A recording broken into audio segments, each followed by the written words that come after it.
নবীজি বলেছেন, এই বনি আদমকে যদি একটা মাঠ ভরে সোনা দেওয়া হয়, বনি আদম এক মাঠ ভরা সোনা পেয়ে, স্বর্ণ পেয়ে বনি আদম চিন্তা করবে, আল্লাহর কাছে দোয়া করবে, আল্লাহ রাব্বুল আলামিন এরকম একটা মাঠ ভর্তি সোনা যেহেতু আমাকে দিয়েছো, আরেকটা মাঠ ভর্তি সোনা যদি আমি পেতাম আমার ভালো হতো। দুইটা মাঠ ভর্তি সোনা যদি তাকে দেওয়া হয়, তিনটা মাঠ সোনার জন্য বনি আদম পাগল পাড়া হয়ে যাবে।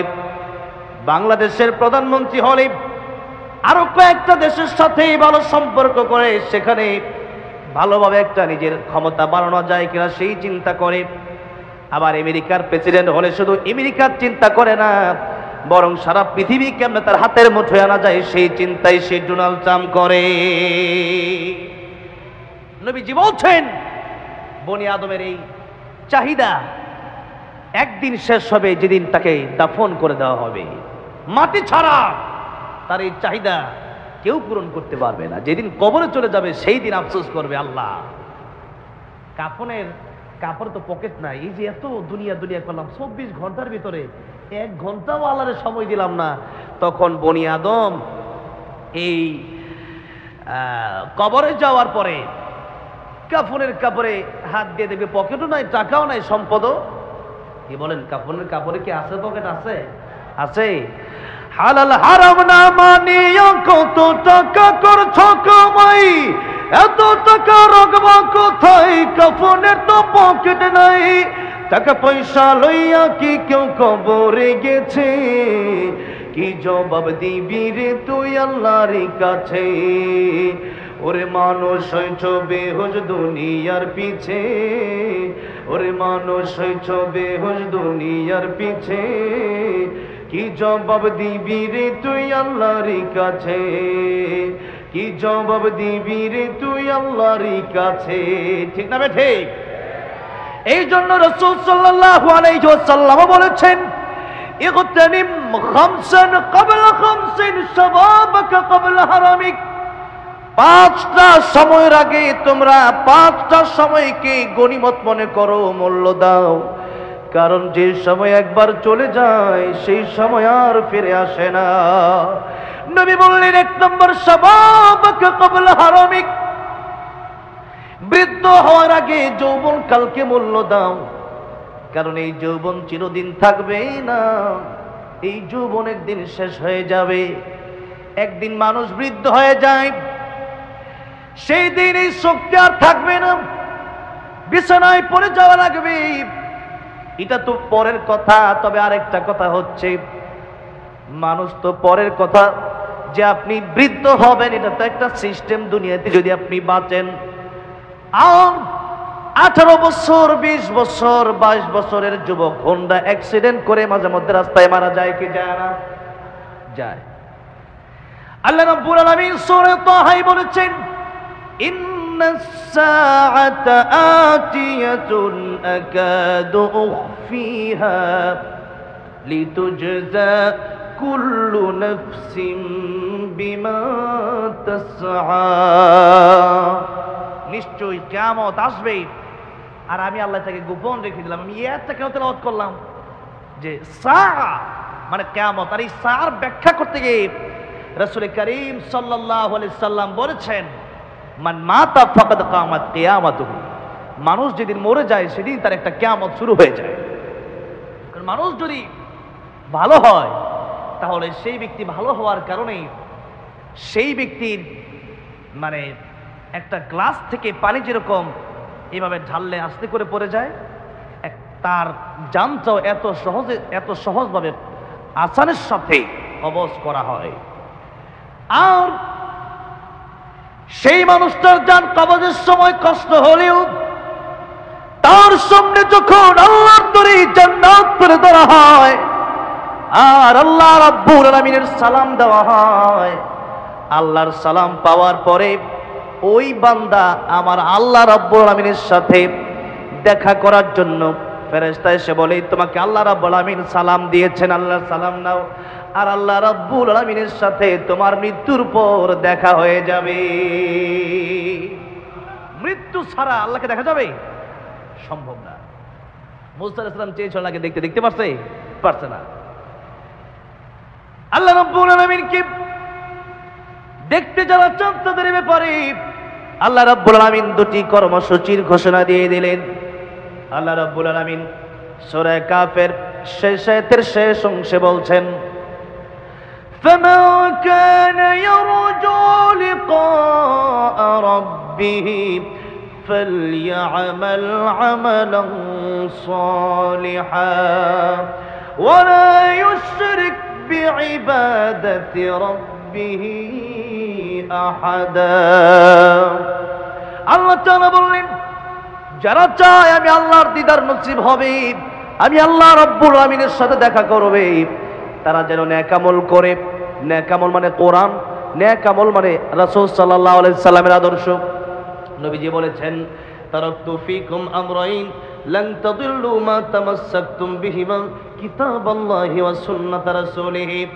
এই দুইটা জিনিস আঁকড়া ধরার মাধ্যমে আপনার জীবনে নেক আমল হয়ে যাবে। আর আল্লাহ পরের অংশে বলছেন, ওয়ালা ইউশরিক বিইবাদাতি রাব্বিহি আহাদা। আল্লাহর ইবাদতের সাথে কোন বাবার পূজা চলবে না, কোন পীরের পূজা চলবে না, মানুষের পূজা চলবে না, কোন নেতার পূজা চলবে না। একমাত্র গোলামি করতে হবে একজনের। জবান খুলে বলেন তিনি কে? আল্লাহ পাকের গোলামি করতে হবে। মানুষ যখন বিবাহ করে তখন তার স্ত্রী যদি তার স্বামীকে রেখে অন্য ছেলের সাথে ঘুরে বা অন্য কোন ছেলেকে যদি স্বামী বলে ডাক দেয়, তখন তার স্বামী খুশি হবে? স্বামী বলবে, আমি তোমাকে বিয়ে করলাম অন্য মানুষকে, অন্য ছেলেকে স্বামী ডাকার জন্য নয়। আল্লাহ রাব্বুল আলামিন বলছেন, তাবারাকাল্লাযী বিয়াদিহিল মুলকু ওয়া হুয়া আলা কুল্লি শাইইন কাদির। এই আকাশের, এই জমিনের, আমরা যারা এই পৃথিবীতে আছি সবার মালিকানা কার হাতে? আল্লাহর হাতে। সুতরাং আল্লাহ বললেন, হাল আতা আলাল ইনসানি হাইনুম মিনাদ দাহর লাম ইয়াকুন শাইআম মাযকুরা। বান্দারে, তুমি তো আজ থেকে 50, 100 বছর, 60 বছর, 70 বছর, 80 বছর, আমার বয়স 24, আমি 24 বছর আগে কিছুই বর্ণনা করার মতো ছিলাম না। আল্লাহ বলেন, এরপরে আমি আল্লাহ তোমাকে বানালাম, ওয়ালাকাদ কাররামনা বানি আদম, শ্রেষ্ঠত্ব দিলাম। এরপরে লাকাদ খালাকনাল ইনসানা ফি আহসানি তাকওয়িম। চারটা কসম খেয়ে সত্যি আল্লাহ বলেন, সবচেয়ে সুন্দর করে আমি আল্লাহ মানুষ বানালাম। বলেন সুবহানাল্লাহ। তাহলে আল্লাহ বলেন, এত মর্যাদা, এত সম্মান আমি আল্লাহ তোমার দিলাম, কেবলমাত্র গোলামি করবা, কেবলমাত্র আল্লাহ রাব্বুল আলামিনের। কার? জোরে বলেন কার? আল্লাহ। আল্লাহ ছাড়া আর কোন কবরে বা কোন মানুষের পায়ে, সেই মানুষ তো আমি আল্লাহকে সিজদা করে, তুমি কোন কাজে গিয়ে তার পায়ে সিজদা করলা? তখন আল্লাহ নারাজ হয়ে যায়। আর সূরা লুকমান 21 নম্বর পারা 10 নম্বর পৃষ্ঠাে সূরা লুকমান এসেছে। লুকমান হাকিম কালো ছিলেন না ধলা ছিলেন? কালো, কিন্তু তার অন্তরটা ছিল বড় ভালো। তার অন্তরটা ছিল বড় ভালো। আর আমাদের চেহারা বড় সুন্দর, কিন্তু অন্তরটা বড় কালো। ঠিক না বেঠে? হ্যাঁ।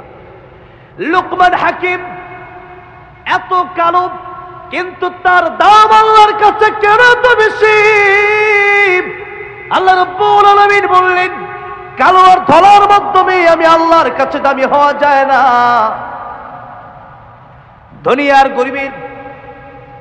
দুনিয়ার গরিব হওয়ার মাধ্যমে আমি আল্লাহর কাছে দামি হওয়া যায় না। বেশি সুন্দর হওয়ার মাধ্যমে আমি আল্লাহর কাছে দামি হওয়া যায় না। বেশি লম্বা হলেই আমি আল্লাহর কাছে দামি হওয়া যায় না। বরং উচ্চ মাপের বংশে জন্মগ্রহণ করলে আমি আল্লাহর কাছে দামি হওয়া যায় না। বরং সূরা হুজুরাত আল্লাহ রাব্বুল আলামিন বললেন, ইন্না আকরামাকুম ইনদাল্লাহি আতকাকুম। আমি আল্লাহর কাছে তার দাম বেশি যার অন্তরে আমি আল্লাহর ভয় আছে। কার ভয়? যদি বলেন কার ভয়? যাদের হৃদয়ে আছে আল্লাহর ভয়, তারা কভু পথ ভুলে যায় না। আল্লাহর প্রেম ছাড়া এই দুনিয়ায় কারো কাছে কোনো কিছু চায় না। ঠিক না ঠিক? রাতের আধারে যারা সিজদাতে রয়, দু চোখের অশ্রুতে নদী যেন বয়, ছলনার হাত ছানি যতই আসুক পিছনে ফিরেও তাকায় না। যাদের হৃদয়ে আছে আল্লাহর ভয়, তারা কভু পথ ভুলে যায় না। আল্লাহর প্রেম ছাড়া এই দুনিয়ায় কারো কাছে কোনো কিছু চায় না। এই জন্য নবী বললেন, আত্তাকওয়া হাহুনা, আত্তাকওয়া হাহুনা, আত্তাকওয়া হাহুনা। তাকওয়া এটা অন্তরের ব্যাপার। কিসের ব্যাপার? অন্তরের ব্যাপার। চেহারা বড় সুন্দর হলেই ভালো হওয়া যায় না। অনেকের চেহারা বড় ভালো কিন্তু জালেম, অনেকের চেহারা বড় ভালো সুদ খায়, অনেকের চেহারা বড় ভালো ঘুষ খায়, অনেকের চেহারা বড় ভালো মানুষের সাথে অন্যায় আচরণ করে, অনেকের চেহারা বড় ভালো কিন্তু নামাজি না। এরকম ভাবে আল্লাহর কাছে দামি হওয়া যায় না। হযরতে বেলাল রাদিয়াল্লাহু আনহু কালো, কিন্তু নবী যখন জান্নাতে গেলেন দেখলেন কার পায়ের হাঁটার আওয়াজ যেন শোনা যায়। নবী ডেকে বললেন, জিবরাইল, কার পায়ের আওয়াজ জান্নাতের ভিতরে আমার আগে শোনা যায়? জিবরাইল ডেকে বলেন, ইয়া রাসূলুল্লাহ, ইয়া হাবিবাল্লাহ, জান্নাতে সেই ব্যক্তির আওয়াজ শোনা যায়, এটা দুনিয়ার অন্য কোনো মানুষ না, আপনার পেয়ারা হযরতে কালো বেলাল রাদিয়াল্লাহু আনহুর হাঁটার আওয়াজ। তিনি দুনিয়াতে হাঁটেন আর তার হাঁটার আওয়াজ আল্লাহর তরি জান্নাতে এসে পৌঁছে যায়। কালো হলেও আল্লাহর কাছে দামি হওয়া যায়। আর যদি সুন্দর হয়ে তাকওয়া যদি না থাকে, নামাজি যদি না হতে পারেন, আল্লাহর নাফরমানি করে যদি বিদায় হন, এই জীবনের কোনো মূল্য নাই। বলছিলাম লোকমান হাকিম, উনি কালো কিন্তু ওনার দাম কত বেশি। উনার নামে আল্লাহ সূরা লোকমান নাজিল করলেন। আর লোকমান হাকিম ওনার সন্তানকে কিছু উপদেশ দিলেন, যে উপদেশগুলা আল্লাহ রাব্বুল আলামিনের কাছে এত পছন্দ হয়েছে, আল্লাহ রাব্বুল আলামিন সূরা লোকমান হাকিমে লোকমান আলাইহিস সালামের এই কথাগুলো কোট করে আল্লাহ কোরআন শরীফের মধ্যে নাজিল করে দিয়েছে। এর মধ্যে বিশেষ কথা হলো, লোকমান হাকিম তার সন্তানকে বলছেন, ওয়াইদ ক্বালা লুকমানু লিবনিহি ওয়া হুয়া ইয়াইযুহু ইয়া বুনাইয়া লা তুশরিক বিল্লাহ ইন্নাশ শিরকা লাযুলমুন আযীম। লোকমান হাকিম বলছেন, ও আমার সন্তান, তুমি শিরিক করবা না। কি করবা না? এই দুনিয়ার সবচেয়ে বড় অপরাধ, সবচেয়ে বড় গুনার নাম হচ্ছে শিরকের গুনাহ। কিসের গুনাহ? আল্লাহকে বাদ দিয়া আর কারো পায়ে সিজদা করা যাবে না, কারো পায়ে এই মস্তককে অবনত করা যাবে না। নবী বলছেন, আল্লাহর পরে যদি কাউকে সিজদা দেওয়া যেত, আমি যদি বলতাম, ও নারীরা, তোমরা তোমাদের স্বামীর পায়ে সিজদা করো, আল্লাহু আকবার। কিন্তু সেটা করা যাবে না। কেবলমাত্র স্বামীর মর্যাদা বোঝাতে কি রাসূলুল্লাহ সাল্লাল্লাহু আলাইহি সাল্লাম এই কথাটা বললেন। স্বামীর আর নারীরা জাহান্নামে যাবেও এই একটা, বিশেষ করে দুইটা কারণে। একটা কারণ হচ্ছে স্বামীর সাথে অন্যায় আচরণ করার কারণে, স্বামীর সাথে বেয়াদবি করার কারণে, স্বামীর অবাধ্য হওয়ার কারণ। ও মা বোনেরা, মা বোনেরা তো আছেন আজকে, আছে না? আছে তো আমার মা বোনেরা। এই জন্যে স্বামী সবার একরকম হবে না, সবার স্বামী একরকম ধনী হবে না। তাই বলে স্বামীর সাথে যদি আপনি আচরণ খারাপ করেন, সেই হিসাবে কিন্তু আপনার কপালে জান্নাত জাহান্নাম তো অবধারিত হয়ে যেতে পারে। আর স্বামীদের ওই কথা মাথায় রাখা দরকার যে আমার নবীর আদর্শ কোনটা। একটু পর পর নারীর গায়ে হাত তোলা, অথবা আপনি আপনার বিবাহ করে এনেছেন তার মানে তাকে আপনি গোলামের মতো আচরণ করা, এটাও রাসূলুল্লাহ সাল্লাল্লাহু আলাইহি সাল্লাম শিক্ষা দেন নাই। আপনি যদি আচরণ করেন, আপনারও এই আচরণের কারণে জাহান্নামে যাওয়া লাগতে পারে। সুতরাং দেখুন রাসূল সাল্লাল্লাহু আলাইহি ওয়াসাল্লাম আদর্শ কি। আম্মা জান আয়েশা সিদ্দিকা রাদিয়াল্লাহু আনহা একদিন রুটি বানাচ্ছেন, গোশত পাকাচ্ছেন, তার মধ্যে ঘুম আইসা পড়ছে, উনি ঘুমায় গেলেন, ছাগলে আয়েশা রুটি খাওয়া শুরু করছে। নবী আয়েশা দেখলেন আয়েশা সিদ্দিকা রাদিয়াল্লাহু আনহা ঘুমাচ্ছেন, তো নবীজি নিজেই রুটি বানালেন, নিজেই গোশত পাকালেন। বলেন সুবহানাল্লাহ। আম্মা জান ঘুম থেকে ওঠার পর দেখলেন এই অবস্থা, উনি রীতিমতো অবাক হয়ে গেলেন। আম্মা জান ডেকে বলছেন ইয়া রাসূলুল্লাহ, ইয়া হাবিবাল্লাহ, আপনি না রাহমাতুল লিল আলামিন। কারণ কোরআন শরীফে আল্লাহ রাব্বুল আলামিন বলেছেন আলহামদুলিল্লাহি রাব্বিল আলামিন। আমার নবীর ব্যাপারে আল্লাহ রাব্বুল আলামিন ঘোষণা দিয়েছেন ওয়া মা আরসালনাকা ইল্লা রাহমাতাল লিল আলামিন।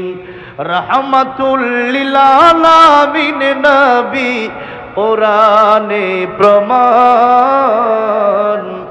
আশিক বিনে কে বুঝিবে আমার দয়ার নবীর শান। খারাপ লাগতেছে আপনাদের? একটু মাঝে মধ্যে নবীর প্রেমে গাওয়া যাবে না ইনশাআল্লাহ? যাবে তো? একটু বলেন না, রাহমাতুল লিল আলামিন নবী রাহমাতুল লিল কোরআনে প্রমাণ। আশিক বিনে কে বুঝিবে আমার দয়ার নবীর শান। বলেন না, আশিক বিনে কে বুঝিবে নবী আমার মদিনারে বলবো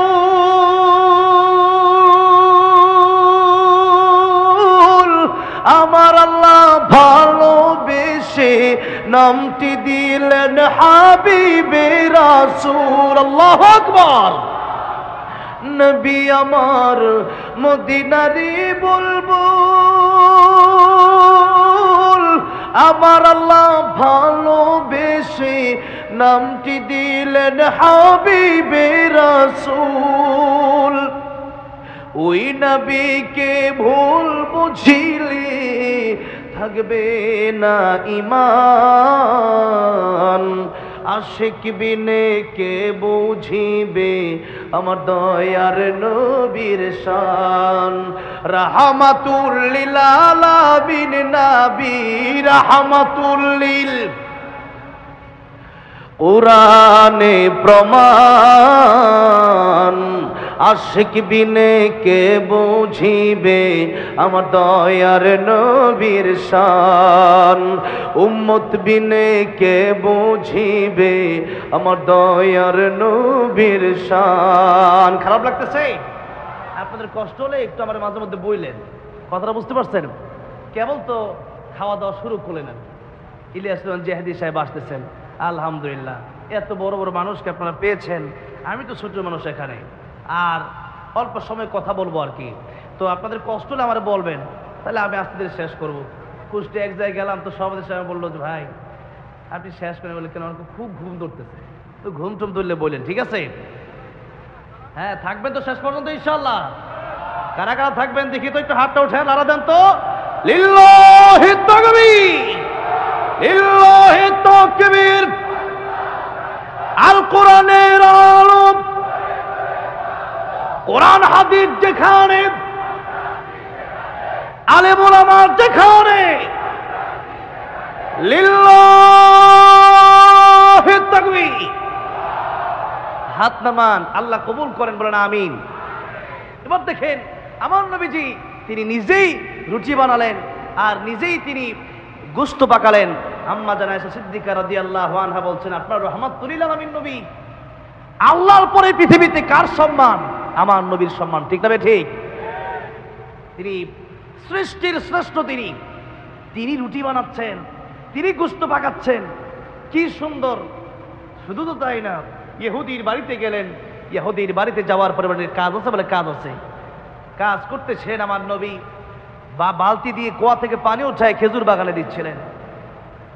ইন দি মিন টাইম বালতিটা পড়ে গেল, ইহুদি এসে আমার নবীর গালে একটা কষায় থাপ্পড় মেরে দিলেন। জোরে করে নাউজুবিল্লাহ। আমার নবী কি চরিত্র শিক্ষা দিয়েছেন, আমাদের চরিত্রটা কোথায় আজকে? যার চরিত্রের সার্টিফিকেট দিয়েছেন ওয়া ইন্নাকা লাআলা খুলুকিন আযীম, আল্লাহ। কে সার্টিফিকেট দিয়েছেন? জোরে বলেন, কে দিয়েছেন? আল্লাহ দিয়েছেন। আমার নবী থাপ্পড়ের বদলে থাপ্পড় দিলেন না, নবীজি চলে গেলেন। ইহুদি চিন্তা করলো, অনেক লম্বা ঘটনা অনেক লম্বা করা আমার উদ্দেশ্য না, আমি ঘটনাগুলো 1-2 মিনিটের ভিতরেই আমি বলার চেষ্টা করি, অনেক কথাই আমার বলার দরকার। কয়টা বলবো, সমাজে তো অনেক সমস্যা। রাসূল সাল্লাল্লাহু আলাইহি সাল্লাম চলে গেলেন। ইহুদি তার মনে কাঁপন সৃষ্টি হয়ে গেল যে কি হয়ে গেল, এত সুন্দর ব্যবহার কার, বাড়িতে গেল স্ত্রী, আমি থাপ্পড় দিলাম, উল্টা আমার সাথে সুন্দর ব্যবহার করে চলে গেল। আর স্ত্রী বলল, চেহারা একটু বর্ণনা দাও। বর্ণনা দেওয়ার পরে স্ত্রী বলল, স্বামী চেনো নাই, তিনি তো মুহাম্মদুর রাসূলুল্লাহ সাল্লাল্লাহু আলাইহি সাল্লাম। কার গলে থাপ্পড় দিছো, এই হাত তো তোমার গজবে ধ্বংস হয়ে যাবে। লোকটা চলে গেলেন রাসূল সাল্লাল্লাহু আলাইহি সাল্লামের দরবারে, গিয়ে সালাম দিলেন, আসসালামু আলাইকা ইয়া রাসূলুল্লাহ। নবীজি বলেন, কে?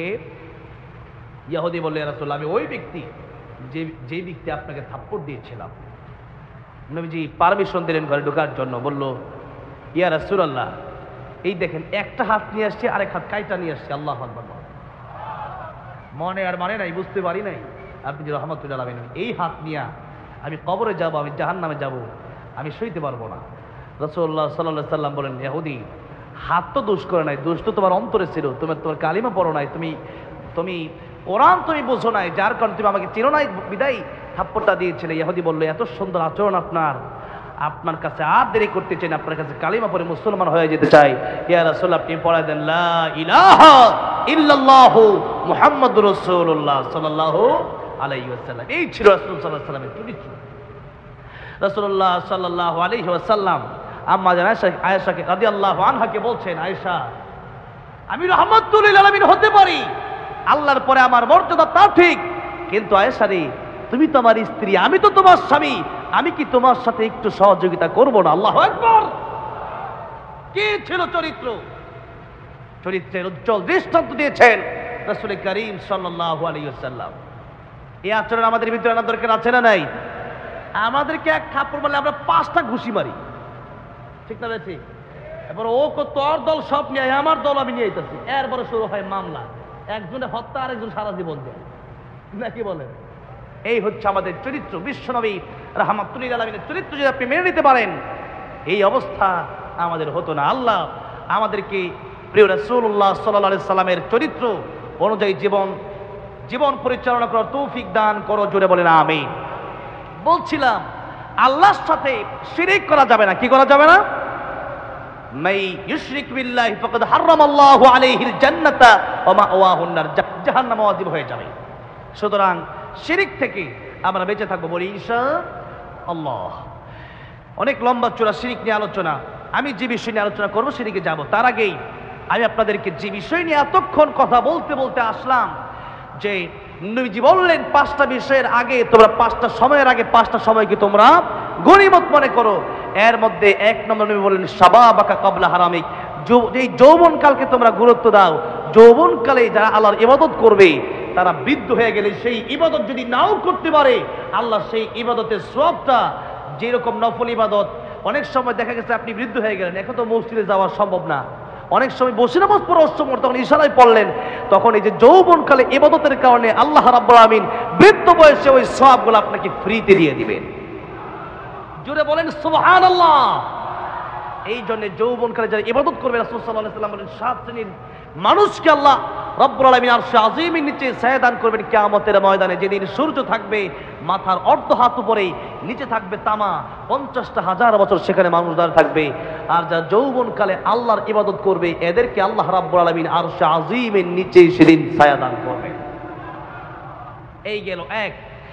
দ্বিতীয় নম্বরে আল্লাহর নবী বললেন, সিহাতাকা ক্বাবলা সাকামিক, সুস্থ থাকা অবস্থায় আল্লাহর গোলামি করো। অসুস্থ হয়ে যাওয়ার আগে যদি মানুষ অসুস্থ হয়ে যায়, খাওয়া দাওয়া ভালো লাগে না।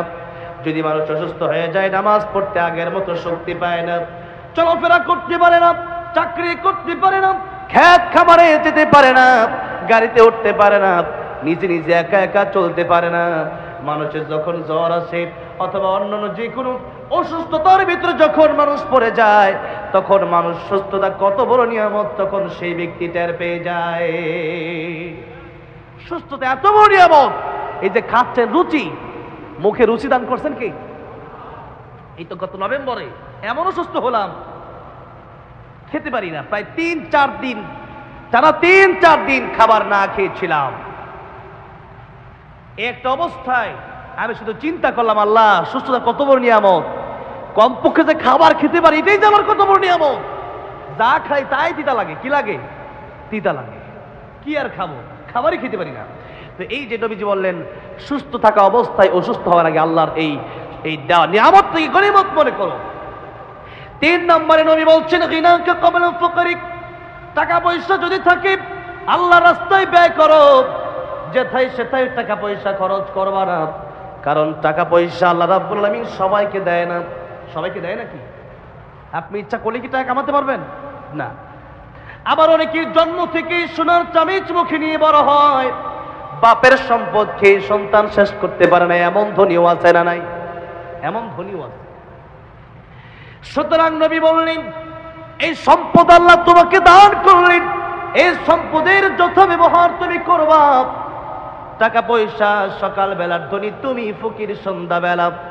টাকা পয়সা আজ আছে কাল নাও থাকতে পারে, এমন রোগ হতে পারে যে রোগ হলে পরে হসপিটালের বেডে আপনি শুয়ে থাকবেন, আইসিইউর বিল লক্ষ লক্ষ টাকা আসবে, জমি বিক্রি করে দিবেন, আপনার হাতে বিখ্যাত হলে পর্যন্ত আল্লাহ উঠায় দিতে পারে কি পারে না?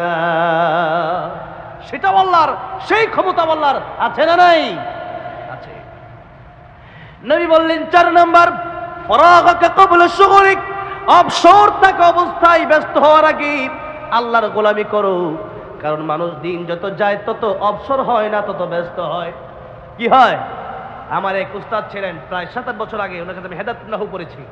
হুজুর আমাকে বলতেন, আমাদের ক্লাসে বলতেন, যখন তোমার 2 পাও যেথায় খুশি সেথায় যাও, যখন তোমার 4 পাও ভাত কাপড় দিয়ে যাও, যখন তোমার 6 পাও আব্বু তুমি কোথায় যাও। কথার মিনিংসটা আপনারা বুঝেছেন? অর্থ বুঝছেন?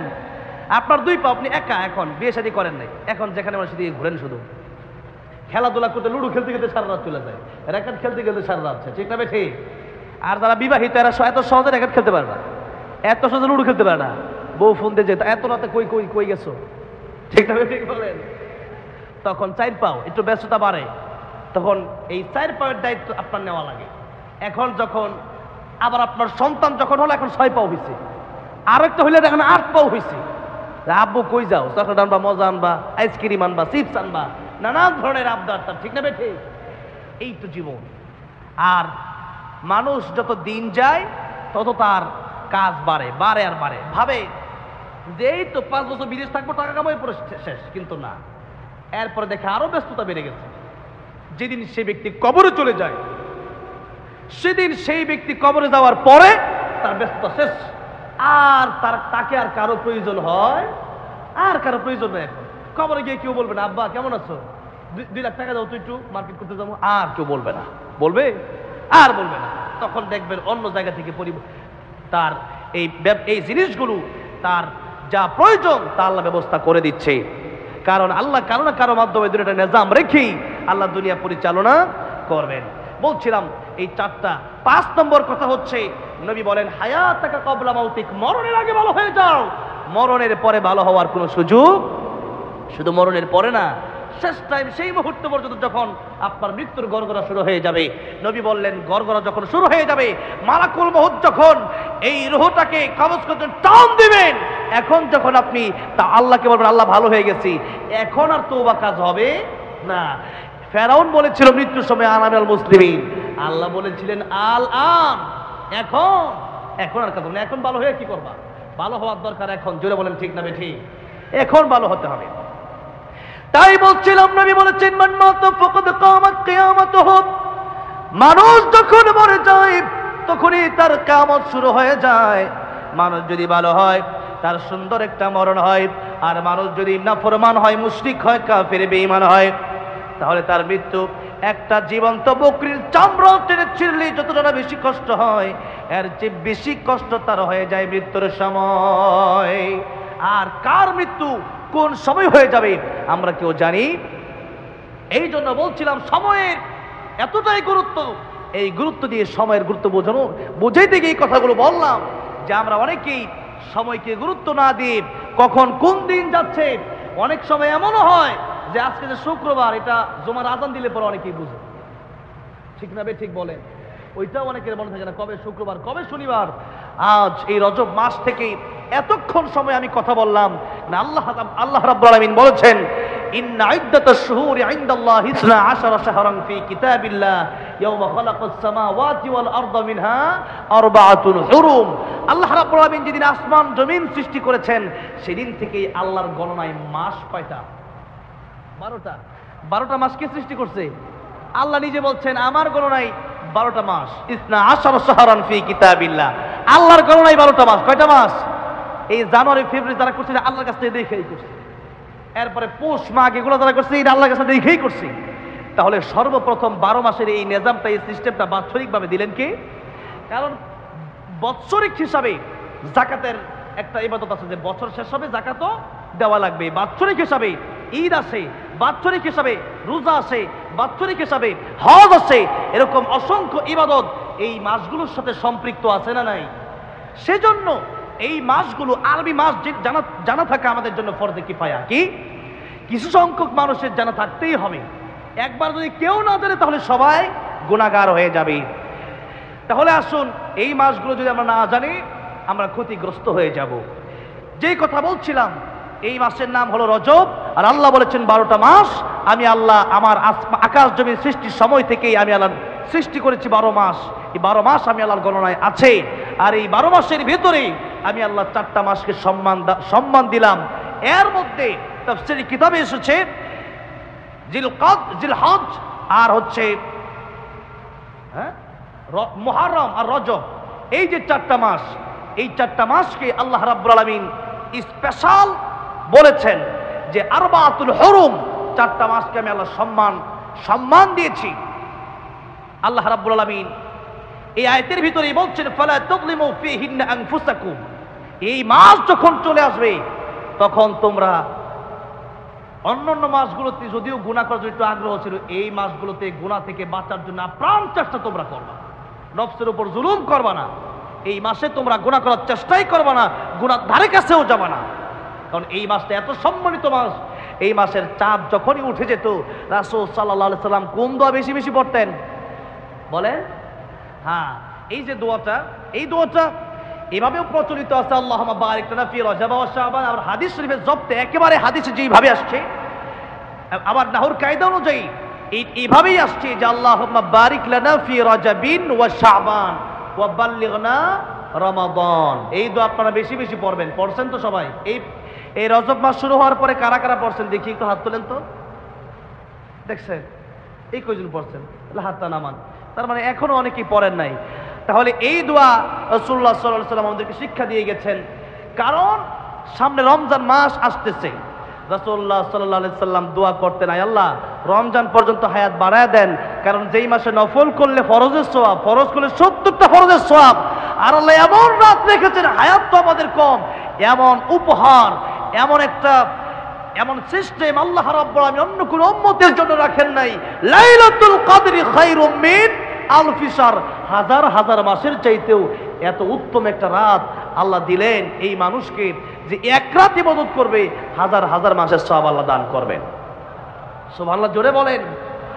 তাই রাসূল করিম সাল্লাল্লাহু আলাইহি ওয়াসাল্লাম আল্লাহর কাছে দোয়া করতেন, আল্লাহুম্মা বারিক লানা ফি রজবিন ওয়া শাবান, আয় আল্লাহ রজবে আর শাবানে আপনি আমাদেরকে বরকত দান করেন। আর রমজান মাসে, রমজান মাস পর্যন্ত বাল্লিগনা রমাদান, আপনি আমাদেরকে পৌঁছায় দেন। রমজান মাস পর্যন্ত বেঁচে থাকলে এত ইবাদত করা সম্ভব হবে যে হাজার হাজার বছর, হাজার হাজার মাস বেঁচে থাকলে যে ইবাদত করা সম্ভব হতো না, এই ইবাদত একটা রাতে করা সম্ভব হবে। সুতরাং ওই একটা রাত জীবনে একবার যে পেয়ে গেল, সেই ব্যক্তির হাজার বছরের চাইতেও বেশি জীবন পেয়ে গেল। সুবহানাল্লাহ, আমি হাজার বছর কেন বললাম? এখানে হাজার হাজার মাস, কত হাজার মাস আল্লাহ ভালো জানে, এই জন্য হাজার হাজার মাস। তাহলে সেখানে আল্লাহ যে কত নেকি কত সওয়াব দান করবেন সেটা আল্লাহ ভালো জানে। এই জন্য সেই রোজার ব্যাপারে এসেছে সৌমলি ওয়া নাজিবিহি, অন্য বর্ণনা এসেছে ওয়া নাউজবিহি। আল্লাহ এক বর্ণনা এসেছে যে রোজার পুরস্কার আমি আল্লাহ নিজ হাতে দেব, আরেক বর্ণনা এসেছে যে ব্যক্তি রোজা রাখলো তার পুরস্কার আমি আল্লাহ নিজেই হয়ে গেলাম। সুবহানাল্লাহ। কেউ যদি বলে তোমার কি লাগবে, কিন্তু 500 টাকা লাগবে, এটা এক বিষয়। এটা হলো না, যা লাগবে কি লাগবে আমি নিজেই তোমার হয়ে গেলাম, তোমার যা লাগবে সবই আমি দেবো। জোরে করুন সুবহানাল্লাহ। আল্লাহ তো আনা উজজাবিহি, আমি আল্লাহ তার হয়ে যাই। এত গুরুত্বপূর্ণ একটা মাস সামনে আসছে, আর এই মাসের প্রস্তুতি রাসূলুল্লাহ সাল্লাল্লাহু আলাইহি সাল্লাম রজব থেকেই শুরু করতেন। কোন মাস থেকে? রজব থেকে। এখন থেকেই গুনাহ বন্ধ করে দেওয়ার মতো সিদ্ধান্ত নেওয়া লাগবে। এই মাস যখন চলে আসতো তখন কাফির বেঈমানরা পর্যন্ত তাদের যুদ্ধ লেগে থাকতো বিভিন্ন গোত্রে, তারা এই যুদ্ধগুলা বন্ধ করে দিত যে রজব মাস আসছে, কোরআন শরীফে এই মাসের কথা আসছে।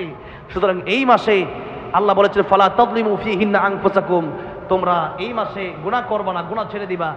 সুতরাং এই মাসে যুদ্ধ করা যাবে না, এই মাসে সব বন্ধ। সুতরাং কাফেররা এই আয়াতের অনুসরণ কাফেররা পর্যন্ত করেছে। আর আমরা মুসলিম হওয়ার পরে যদি এই মাসে যদি এখনো গালি দেই, এখনো মিথ্যা বলি, এখনো গুনার ভিতরে হাবুডুবু খাই, বলেন তাহলে আমাদের অবস্থাটা কোথায় গেল? আমাদের চিন্তাধারা কোথায় গেল? যেখানে কাফের বেঈমানেরা এই আয়াতের অনুসরণ করেছে, এই আয়াত মেনে নিয়েছে, আর আমরা যদি মুসলিম হই এই আয়াত না মানি, তাহলে কি আমরা যদি না মানি আল্লাহর ক্ষতি হবে? আল্লাহর ক্ষতি হবে? ক্ষতি হবে না। তাই আসুন সূরা মুলুক থেকে অল্প সময় কথা আমি ভাবছিলাম যে মাস নিয়ে অল্প সময় কথা বলে রজব মাস নিয়ে এরপরে সূরা মুলুকে ঢুকবো, কিন্তু আমি হয়তো 10 মিনিট থাকবো, হুজুর চলে আসবেন এখনই। তো এই যে অল্প সময়ের ভিতরে যে কথাগুলি বললাম, এখান থেকে আমি সূরা মুলুকে একটু ঢুকতে চাই। তার আগে সূরা মুলুক পড়লে লাভটা কি হবে তা একটু বলি। রাসূলুল্লাহ সাল্লাল্লাহু আলাইহি সাল্লাম বলেছেন সূরা মুলুক প্রতিদিন যারা পড়বে, প্রতি রাতে এশা নামাজ পড়ে রাসূল সূরা মুলুক তিলাওয়াত করতেন। 30 আয়াত বিশিষ্ট এই সূরা, এই সূরা যারা প্রতি রাতে তিলাওয়াত করবে তাদের কবরে আযাব হবে না। সুবহানাল্লাহ পড়তে ইচ্ছা করে না? কবরে আযাব, এটা বিশ্বাস করেন তো আপনারা? কবরে যে আযাব আছে, হ্যাঁ, এই কবরের আযাব এর চেয়ে ভয়ানক আর কি? যেখানে উসমান রাদিয়াল্লাহু আনহু গেলেই শুধু কাঁদতেন। সাহাবীরা জিজ্ঞেস করলেন রাসূল করিম সাল্লাল্লাহু আলাইহি সাল্লাম জান্নাত জাহান্নাম নিয়ে এত আলোচনা করে, আপনি তো এত কাঁদেন না, যত কবরের পাশে গেলে আপনি যত বেশি কাঁদেন।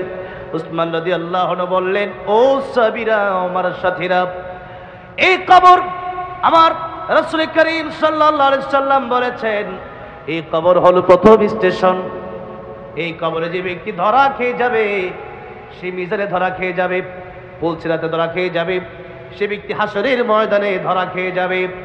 আর এই কবর আল কবর রাউযাতুম মিন রিয়াদিল জান্নাহ আও হুফরাতুম মিন হুফরিন নার, কবরটা যার জন্য জান্নাতের বাগান হয়ে যাবে তার চিন্তা কি, আর কবর কারোর জন্য জাহান্নামের গর্ত হয়ে যাবে তার চিন্তার কোনো শেষ নাই। এই জন্য যারা কবরে মুক্তি পেয়ে যাবে, এটা হলো প্রথম স্টেশন, সে সব স্টেশনে মুক্তি পেয়ে যাবে। আর যে ব্যক্তি কবরে গিয়ে ধরা খাবে, ওই ব্যক্তি হাসরে ধরা খাবে, মিজানে ধরা খেয়ে যাবে, পুলসিরাতে ধরা খেয়ে যাবে, এমনকি জাহান্নাম তার নসিব হয়ে যেতে পারে। এই জন্য কবরের প্রস্তুতি আমাদেরকে নিতে হবে। আল কাইসু মান দারা নাফসাহু ওয়া আমিলা লিমা বাদাল মাউত, প্রকৃত জ্ঞানী ওই ব্যক্তি যে ব্যক্তি তার নিজের চিন্তা বেশি করে। আমরা এখন নিজের চিন্তা বেশি করি না মানুষের চিন্তা বেশি করি? কার চিন্তা বেশি করি? অমুকে ভালো না, অমুকের মেয়ে ভালো না, অমুকের ছেলেটা কালো, অমুকের মেয়ের যে বিয়ে দিচ্ছে ওই জায়গাটা ভালো না, ও একটা বাটপার, তা খাইতে বইলে গীবত আছে না নাই? আছে না নাই?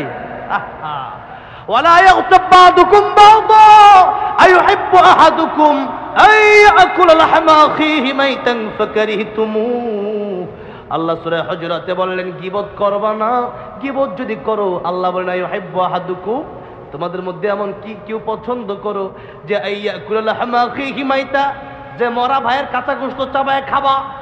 আল্লাহ বলেন ফাকারিহতুম, তোমরা এটা অপছন্দ করো। কেউ কি মরা ভাইয়ের গোশত খায়? খায়? নবী বললেন তোমার দুইটা ক্ষতি হয়ে যাবে কিয়ামতের ময়দানে।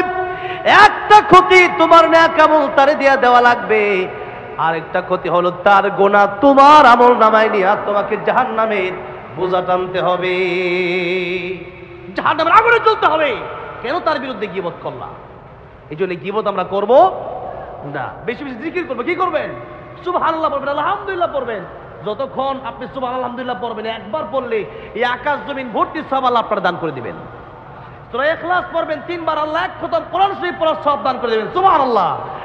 ঘুমানোর আগে সূরা তাকাসুর পরে ঘুমাবেন। সূরা তাকাসুর 1000 আয়াত পড়লে যে সওয়াব, তার চেয়ে বেশি সওয়াব হয়ে যাবে।